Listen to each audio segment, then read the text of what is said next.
Hello students, तो welcome to next lecture of semiconductor devices.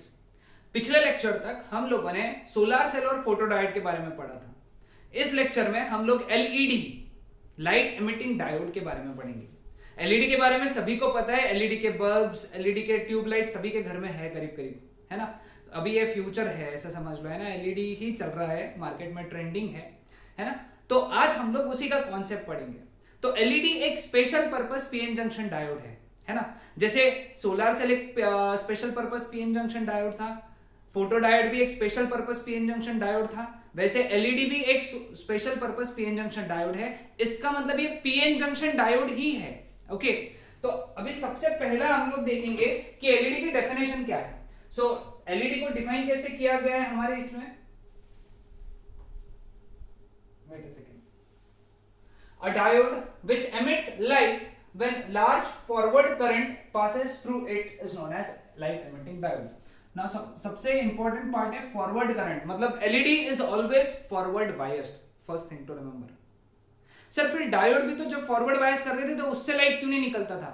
Diode को जब तुम फॉरवर्ड बायस करते हो तो उससे जो एनर्जी निकलती है वो निकलती है इन the form of heat, but LED में जो एनर्जी निकलती है वो निकलती है इन द फॉर्म ऑफ लाइट।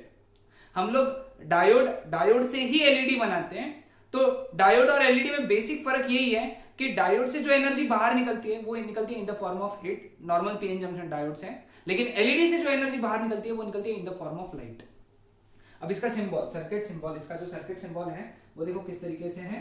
ये एक पीएन जंक्शन डायोड ही है, लेकिन इसमें एरो बाहर की तरफ रहेंगे, ठीक है। फोटो डायोड में अंदर की तरफ रहते थे, इसमें बाहर की तरफ रहेंगे, ठीक है। समझ में आया सबको? सिंपल कंसेप्ट है।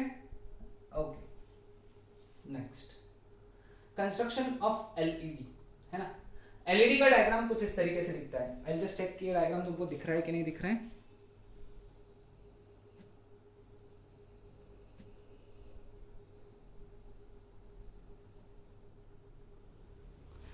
ओके, सो ये एलईडी का एक कंस्ट्रक्शन है। यहाँ पे हम लोगों को ये डोम शेप स्ट्रक्चर दिख रहा है, ये ग्लास का होता है ना। इसके ऊपर एक स्पेशल टाइप का ग्लास लगाया जाता है जिसको हम लोग इपॉक्सी लेंस बोलते हैं। इसका कोई कंस्ट्रक्शन में हम लोगों को उल्लेख नहीं है, इसका बारे में कुछ बोला नहीं है, सिर्फ हम लोगों को लिखना है ना। और इसके अंदर दो इलेक्ट्रोड्स होते हैं, एनोड और कैथोड, ठीक है। तो सबसे पहला पॉइंट है, figure shows a schematic construction of a typical LED, है ना। क्लियर? दूसरी बात, the construction of a LED is different from that of a normal diode, है ना। थोड़ा सा अलग है नॉर्मल डायोड से। क्या है देखेंगे हम लोग आगे। The N region is heavily doped then the P region of the PN junction. This is the most important difference point between normal PN junction diode, है ना। ये नॉर्मल पीएन जंक्शन डायोड से किस तरीके से अलग है कि इसका जो एन रीजन है ना वो हेवीली डोप्ड है as compare to P region. वहां वैसा नहीं था, वहां डोपिंग करीब करीब सेम था नॉर्मल पीएन जंक्शन में, ठीक है। Second thing, the LED PN junction is encased in a dome shaped transparent case so that light is emitted uniformly in all directions and internal reflections are minimized. उसको हम लोग dome shape में ही हम लोग एनकेस करते हैं बिकॉज उससे जो लाइट निकलेगा वो यूनिफॉर्मली निकलना चाहिए और अंदर के जो एमिशंस है, इंटरनल रिफ्लेक्शंस है, टोटल इंटरनल रिफ्लेक्शंस है ना, TIR क्लास 10th में था, वो मिनिमाइज होना चाहिए, ठीक है। समझ में आया चीज? Next, metal electrodes are attached on the either side of the PN junction and they serve as contacts for external electric connections, है ना। ये इसको फॉरवर्ड बायस करने के लिए यहाँ पे हम लोग दो इलेक्ट्रोड्स लगाते हैं। दो इलेक्ट्रोड्स हम लोगों ने उसको इसलिए लगाया क्योंकि ये फॉरवर्ड बायस हो सके, ठीक है। नेक्स्ट आगे, हाँ ये मेरे हिसाब से इंपॉर्टेंट है एमसीक्यू के लिए। The larger leg of LED is the positive electrode और एनोड, है ना। ये जो बड़ा वाला जो पैर होता है ना इसका, ये वाला पैर है ना, that is anode, positive electrode और एनोड। ये हमेशा बड़ा होता है, ये वाला जो लेग होता है ये छोटा होता है ना। क्योंकि तुमको भी तो समझ में आना चाहिए ना एनोड कौन है, कैथोड कौन है। तो एलईडी जब मिलेगा तुमको तो तुम देखना तुम्हारे घर में जब एलईडी होगा इस तरीके से, उसका एक पैर बड़ा और एक छोटा रहेगा, है ना।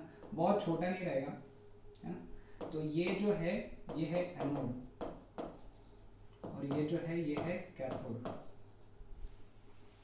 Next, LED is fabricated in such a way that light emitted is not reabsorbed into the material. इसको कुछ इस तरीके से बनाते कि इससे जो लाइट एमिट होगा वो वापस इसके मटेरियल में रीएब्सॉर्ब ना हो। हम लोग इस तरीके से LED को बनाते हैं। It is ensured that the electron hole recombination takes place on the surface for maximum light output। ये चीज हम लोग वर्किंग में समझेंगे। सिर्फ ये पॉइंट अभी लिख के रख लो, है ना। जैसा जैसा लेक्चर आगे बढ़ रहा है तुम लिखते चलो, है ना। Clear with this? ध्यान में आया? हम लोग इस तरीके से उसको हम लोग कंस्ट्रक्ट करते हैं कि इलेक्ट्रॉन और होल का रिकॉम्बिनेशन बहुत ज्यादा हो, बहुत ज्यादा, क्योंकि जितना ज्यादा होल इलेक्ट्रॉन रिकम्बाइन होंगे उतनी ज्यादा लाइट एमिट होगी। ये इसका बेसिक प्रिंसिपल है एलईडी का। एलईडी लाइट एमिट इसीलिए करते हैं क्योंकि इलेक्ट्रॉन्स होल रिकम्बाइन होते हैं।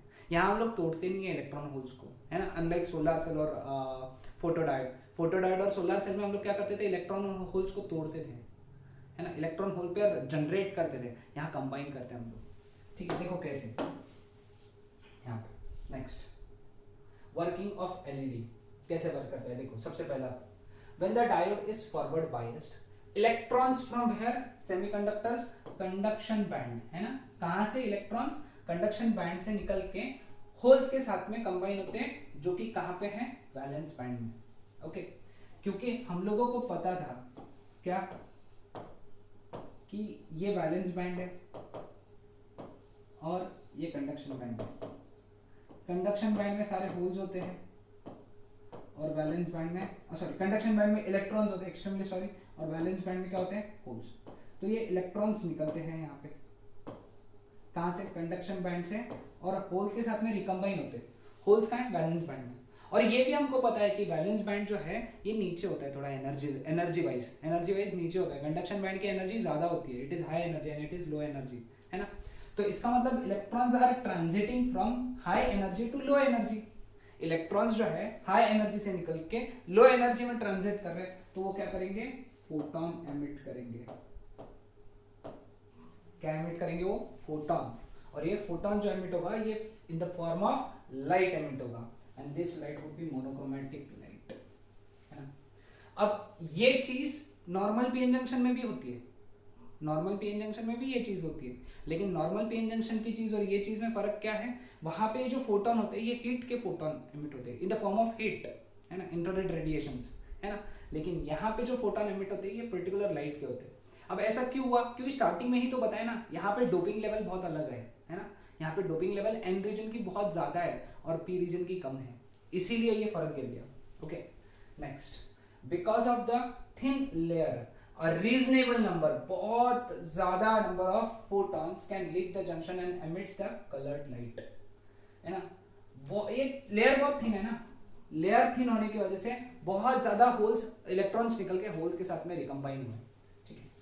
Next point, the amount of light output is directly proportional to the forward current, है ना। ये बड़ी इंपॉर्टेंट है, ये एमसीक्यू के लिए याद रखना। क्या कि जो लाइट होता है, लाइट की इंटेंसिटी जो निकलने वाली है एलईडी से, वो किसको प्रोपोर्शनल होती है, वो प्रोपोर्शनल होती है फॉरवर्ड करंट को। यानी जितना ज्यादा फॉरवर्ड करंट रहेगा उतना ज्यादा लाइट एमिट होगा, ठीक है ना। Thus higher the forward current, higher is the light output. Okay, समझ में आया सबको? हाँ, ये वाला एमसीक्यू के लिए सबसे ज्यादा important, colours of LED, light emitting diode के कलर्स, है ना। ये सीईटी के लिए भी इंपॉर्टेंट है ना, तो ध्यान में रखना। सबसे पहला चीज है ना, यहाँ पे LED made by using aluminium gallium arsenide emits infrared radiations. AlGaAs IR, है ना। मैच द पेयर बना के इसको मैं तुमको टेक्निक बताऊंगा इसको याद रखने के लिए कैसे करना है, पहले तुम लिख लो सब एक एक, है ना। दूसरा, LED made using gallium arsenide phosphide, gasp, दे emit red yellow light, red yellow. Gallium, ये क्या था, एल्यूमिनियम गैलियम आर्सेनाइड, ये था इसके आखिर के दो शब्द, गैल्यूमिनियम आर्सेनिक फॉस्फाइड, तो red yellow. Now LED made by using aluminium gallium phosphide emits red और ग्रीन लाइट, है ना। एल्यूमिनियम गैलियम, अब आर्सेनाइड नहीं है, फॉस्फाइड है, तो इट इज रेड और ग्रीन, ठीक है। And lastly LED made by using zinc selenide. अब ये तो अलग ही है, कोई टेंशन नहीं, emits blue light, blue light के लिए जिंक सेलेनाइड। तो मेरे को लगता है ये तो याद हो जाएगा क्योंकि जिंक कहीं आया ही नहीं था। Zinc selenide blue light, clear. अब क्या करो इसके लिए, मैं तो सजेस्ट करूंगा कि इधर के कॉलम में कॉलम ए और कॉलम बी है ना, ऐसे दो कॉलम्स बना लो। यहाँ पे है ना ये सब मटेरियल्स के नाम लिखो और यहाँ पे कलर्स के नाम लिख लो मन से, है ना, और उनको मैच करो, क्योंकि एक भी गलत मैच हुआ तो हो सकता है कि तुम्हारे सारे मैचेस जो मैच है वो गलत हो जाए, है ना। तो ये 2-3 बार करके देख लोगे तो पूरे याद ही हो जाएंगे, ऐसे तुमको याद रहेगा, है ना, क्लियर। तो ये याद रखना है एमसीक्यू के लिए। नाउ इसका वीआई कैरेक्टरिस्टिक, इसका वीआई कैरेक्टरिस्टिक वैसा ही है जैसा किसका था, फॉरवर्ड बायस का। फॉरवर्ड बायस का जो कैरेक्टरिस्टिक था वो सेम वीआई कैरेक्टरिस्टिक है, because same VI characteristic LED का है, बिकॉज ये फॉरवर्ड बायस ही तो होता है। इसके नंबर्स याद रखना है ना, ये याद रखना है यहाँ पे मिली एम्पियर में, ठीक। Next, necessity to connect high resistance with LED. ये एक मार्क का क्वेश्चन आ सकता है कि हम लोग एलईडी के सामने एक हाई रेजिस्टेंस क्यों लगाते हैं। क्योंकि देखो एलईडी का जो करंट कैरिंग कैपेसिटी है, तुमने देखा अभी हम लोगों ने देखा कैरेक्टरिस्टिक में, है ना, ये देखो कितना है, मतलब 50 मिली एम्पियर, 40, 30, 10 है ना, 20 है ना, इतना मिली एम्पियर है बेटा, मिली एम्पियर, है ना। तो मतलब एलईडी को जो है ना बहुत ज्यादा करंट नहीं चाहिए, बहुत ज्यादा करंट अगर फ्लो हुआ तो वो डैमेज हो जाएगा। तो हम लोग क्या करते हैं, करंट को कम करने के लिए, दुनिया में एक ही है चीज है जो करंट को कम कर सकती है सर्किट के अंदर, और वो क्या है, रेजिस्टेंस। इसलिए हम लोग उसके आगे एक हाई रेजिस्टेंस लगाते हैं। देखो the current rating of LED is of a few tens of milli amperes, इसीलिए hence it is necessary to connect a high resistance in a series with it, है ना, सिंपल कॉन्सेप्ट। ओके, नेक्स्ट क्या है, advantages of LED, है ना।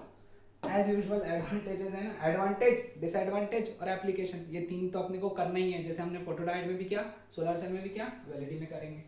सबसे पहला energy efficient है, बहुत ज्यादा लाइट आउटपुट मिलता है कम इलेक्ट्रिकल एनर्जी खर्चा करके, ठीक है। नेक्स्ट, लॉन्ग लाइफ टाइम, है ना, लॉन्ग लाइफ होती है इसकी, लॉन्ग लाइफ होती है ना। तुम देख लो तुम्हारे घर में जब तुमने अगर एलईडी का बल्ब लगाया तो कितना सालों साल चलता है ना, तो इसकी लॉन्ग लाइफ होती है। पहला एफिशिएंसी बहुत अच्छी है, energy efficiency, long life time. दूसरा रगेड है ना, और also called solid state lights as they are made of solid material with no filament or tube or bulb to break, है ना। क्योंकि नॉर्मल अपना जो बड़ा बल्ब होता था उसके अंदर फिलामेंट होते थे जो टूट सकता था, यहाँ पे कोई फिलामेंट नहीं है टूटने वाला चीज, तो ये रगेड है, रगेड यानी स्ट्रॉन्ग है ना। तो ELR है ना, ELR ये तो आ गया, E यानी एनर्जी एफिशिएंट, L यानी लॉन्ग लाइफ, R यानी rugged. Almost no warm up period, है ना, फटकन से चालू हो जाते हैं एलईडीज, ऑलमोस्ट नो, एकदम जीरो, है ना, तो almost no warm up period. फिर बाद में एक्सेलेंट कलर रेंडरिंग, बहुत सारे कलर प्रोड्यूस कर सकते हो तुम इससे। आजकल तो टीवी बन गए ना, आप समझ लो ना, टीवी बन गए, है ना। तो एक्सेलेंट कलर रेंडरिंग, है ना। एनवायरनमेंट फ्रेंडली, है ना, they do not make, they are not made up of mercury or any other hazardous substance, तो environmental friendly. And then controllable, इसकी ब्राइटनेस कंट्रोल की जा सकती है, ज्यादा करंट पे ज्यादा ब्राइटनेस मिलेगी, कम करंट पे कम ब्राइटनेस मिलेगी, है ना, तो कंट्रोल कर सकते हो। तो देख लो इसका कोई शॉर्टकट बना ले, एक आधे नंबर में बना लो, है ना। तो तीन तो ई है, एनर्जी एफिशिएंट वाला, एक्सेलेंट कलर रेंडरिंग वाला और एनवायरनमेंट वाला, है ना। और फिर बाद में LRAC, है ना, क्लार, CLAR क्लार, है ना, ऐसा बना सकते हो। सी कंट्रोलेबल, L यानी लॉन्ग लाइफ, A यानी almost no warm up period and R यानी रगेड, ठीक है। कोई एक आधा शॉर्टकट बना लो, है ना। चलो फिर अब इसके डिसएडवांटेजेस पढ़ लेते हैं। पहला क्या है, हैजार्डस ब्लू लाइट क्वालिटी, बेकार है इसका, ब्लू लाइट क्वालिटी बहुत बेकार है। इसके लिए तो मतलब जिसने बनाया था ब्लू लाइट क्वालिटी, एक तो बनता ही नहीं था, जिसने बनाया था ना ब्लू कलर का एलईडी, है ना, ब्लू कलर का एलईडी, उसको तो नोबेल प्राइज दिया गया, अपने बुक में लिखा है वो छोटे डब्बे में, है ना। तो ब्लू लाइट क्वालिटी बहुत बेकार है इसका, ये याद रखना है। दूसरा टेम्परेचर डिपेंडेंस, है ना, ये तो हम लोगों ने हर जगह पढ़ा है, जितने भी सेमीकंडक्टर डिवाइसेस है वो सब टेम्परेचर डिपेंडेंट होती है, यानी टेम्परेचर के हिसाब से उनके कैरेक्टरिस्टिक चेंज होते हैं, वो तो उसकी इनबिल्ट कैरेक्टरिस्टिक ऐसे समझ लो, है ना। फिर बाद में वोल्टेज सेंसिटिव, है ना, ये बहुत वोल्टेज को सेंसिटिव है, कम ज्यादा वोल्टेज हुआ तो इनकी इंटेंसिटी भी कम ज्यादा होती है ना। फिर बाद में हाई इनिशियल कॉस्ट, इनकी जो इनिशियल कॉस्टिंग है वो बहुत ज्यादा है ना। एलईडीज वो पहले हुआ करती थी, अब तो वो भी नहीं है, मतलब आजकल तो एलईडी के बल्ब तो पापा गवर्नमेंट ने इतना सब्सिडी लगा के रखा है कि भाई तुम यूज करो भाई, है ना, क्योंकि कंजम्पशन बहुत कम है ना, कंजम्पशन बहुत कम है इलेक्ट्रिसिटी का। इसकी वजह से क्या होता है कि गवर्नमेंट बोलती है भाई तुम यूज करो इसको सब्सिडी कर देके। ये पहले था, अभी तो नहीं है, लेकिन याद रखना है क्योंकि बुक में था ना, बुक में है सॉरी, इसीलिए है ना। चलो अब इसके क्या पढ़ेंगे हम लोग, एप्लीकेशंस। एप्लीकेशंस क्या है, पहला एप्लीकेशन क्या है, बर्गलर अलार्म सिस्टम, है ना, ये कहीं और था, फोटो डायट में भी था बर्गलर अलार्म सिस्टम। दूसरा क्या है, काउंटर्स, ये भी वहां था, है ना। फिर बाद में ऑप्टिकल कम्युनिकेशन, एलईडी, जो ऑप्टिकल कम्युनिकेशन में जो लाइट होता है ना वो एलईडी से ही बनता है ना, एलईडी से ही आते हैं। Indicator lamps and electrical equipments, display, sorry extremely sorry, ये शायद यही से कंट्रोल करता हूँ, there is some problem with this, हाँ sorry extremely sorry. Indicator lamps in electrical equipments, है ना, वो ग्रीन कलर का या रेड कलर का जो लैंप होता है ना, ग्रीन कलर यानी चालू हो गया, रेड कलर यानी बंद हो गया, वो इंडिकेटर लैंप्स बोलते हैं उसको हम लोग, है ना। Display screen of cellphone handset, पहले के जो सेलफोन हैंडसेट थे वो एलईडी के ही बनते थे, एलईडी के डिस्प्ले होते थे उसमें। एलईडी टेलीविजन्स, ये तो सबको मालूम है, आजकल ओएलईडी भी आने लगा है ना, टेक्नोलॉजी बढ़ गई है। व्हीकल के हेडलैम्प्स, आजकल व्हीकल के हेडलैम्प्स खास करके वो ऑडी के जो होते हैं ना, ऑडी के ऐसे जो होते हैं कितने सही दिखते हैं ना, वो सब एलईडी लैंप्स है ना। हेडलैम्प्स है, इंडिकेटर लैंप्स है, और फिर बाद में जो पीछे के टेल लैंप्स है आजकल वो भी आने लग गए हैं, है ना। मुझे तो वो ऑडी के बड़े पसंद है, वो इस तरीके से मूंछ जैसे दिखते हैं ना, और एकदम वो लगते भी जोरदार है, तो वो एलईडी लैंप्स है ना। फिर बाद में डोमेस्टिक एंड डेकोरेटिव इल्यूमिनेशन, है ना। डोमेस्टिक में आजकल हम लोग एलईडी की पट्टी लगा रहे हैं, भगवान के घरों में भी लगाते हैं ना आजकल डेकोरेशन वगैरह के लिए वो। And finally street lights, street lights तो आजकल लगे ही हो गए, तुम्हारे इधर भी लगे है ना। तो ये सारे हो गए इसके क्या एप्लीकेशंस, ठीक है। अब ये था हमारा टॉपिक एलईडी, पूरा थ्योरेटिकल टॉपिक है, ठीक है। तो यहाँ हमारा एलईडी वाला पार्ट कंप्लीट होता है। नेक्स्ट लेक्चर से हम लोग बीजेटी, तुमको स्लाइड तो दिख गया है ना, तो बीजेटी बाइपोलर जंक्शन ट्रांजिस्टर, इसके बारे में पढ़ेंगे, काफी इंपॉर्टेंट टॉपिक है ना, तो समझ के लेना है, बहुत आसान टॉपिक है, समझ जाओगे बहुत आसानी से, है ना। तो दैट्स इट।